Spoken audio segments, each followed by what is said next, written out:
Okay, there's basically three key objectives that in my presentation I want to get across. Basically, some of the factors leading to health reform. Why do we have the Affordable Care Act?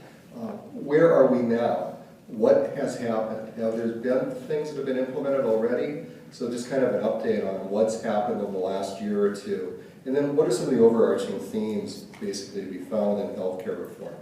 So in terms of looking at what are some of the drivers of health reform or why we have health reform, you can keep in mind that as a country we've been talking about some type of health reform going back to President Roosevelt.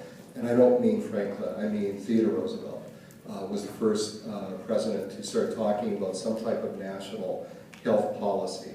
And a series of other presidents over the years had done things, certainly President Franklin Roosevelt, but also President Truman had a lot of ideas on health reform that basically were not implemented. Continuing on, you can also look at the creation of Medicare and Medicaid as part of developing a national health policy in the mid-60s with President Johnson.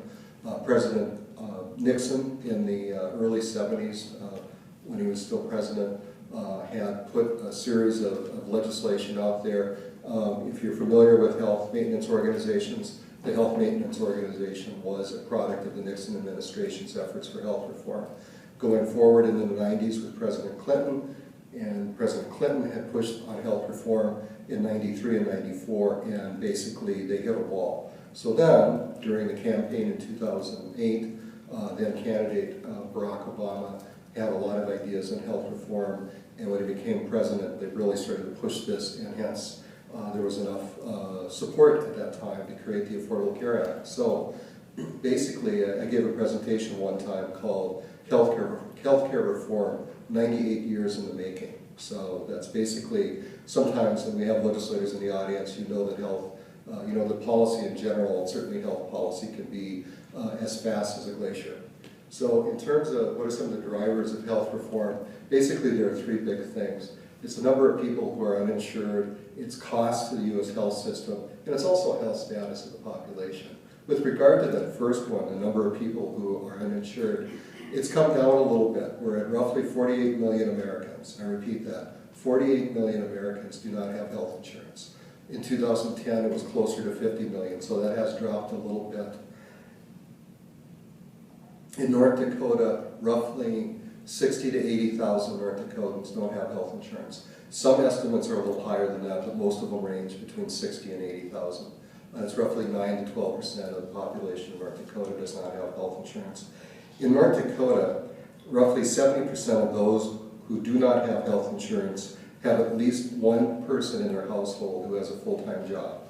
So 70% of the people who do not have insurance have a person in their household who has a job. I think a lot of times people have the misperception that people who don't have insurance don't have jobs, but the vast majority of people who do not have insurance actually are working, but another 15% have a person in their household who has a part-time job. Healthcare, the issues associated with the number of people who are uninsured, it's also very much associated with family income. About 61% of people without insurance have a household income of $50,000 or less. And also, when you look at people who are $25,000 a year in income, about 25% of those people don't have insurance. When you go up the ladder, when you get to people who have $75,000 a year or higher, only about 8% are uninsured. So you see there is a correlation between not having insurance and having a low family income, but there's also a high correlation between not being insured but also actually being employed. About 12 to 14,000 Americans lose health insurance every day. Now some of that will be changing because of things that have already been implemented. Pre-existing conditions, the issue associated with rescission.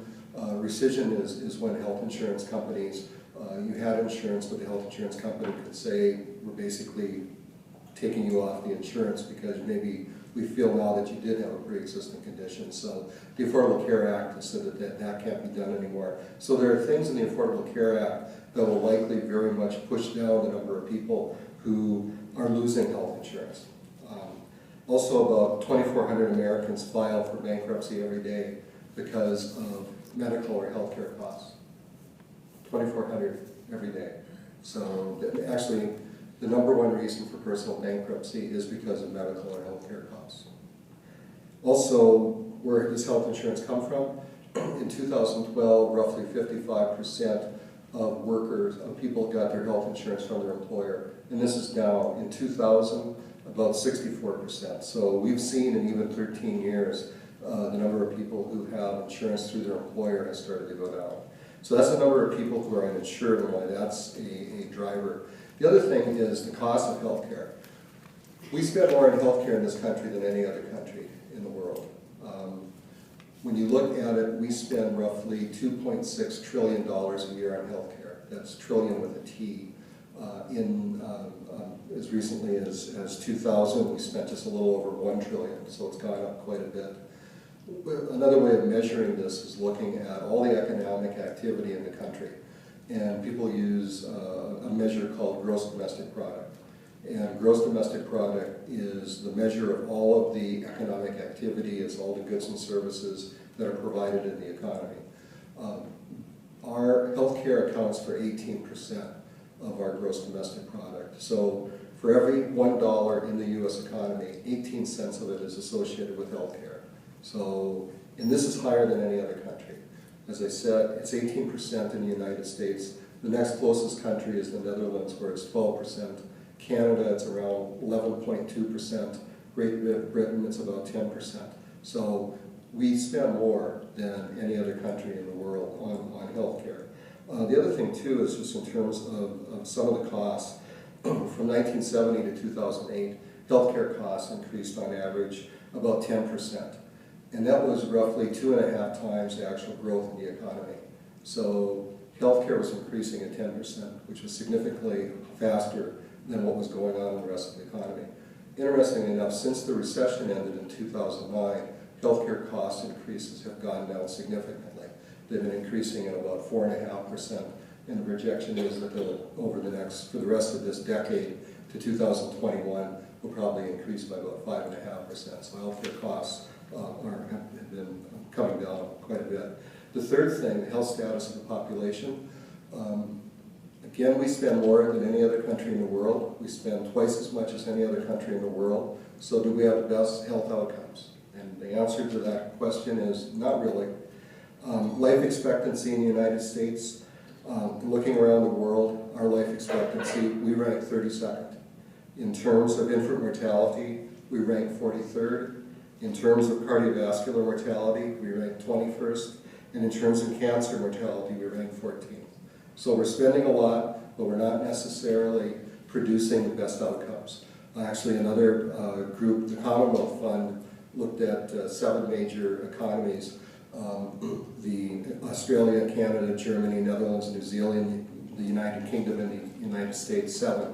And they ranked us 7th in terms of healthcare system performance. So those are some of the big factors that are driving why we have health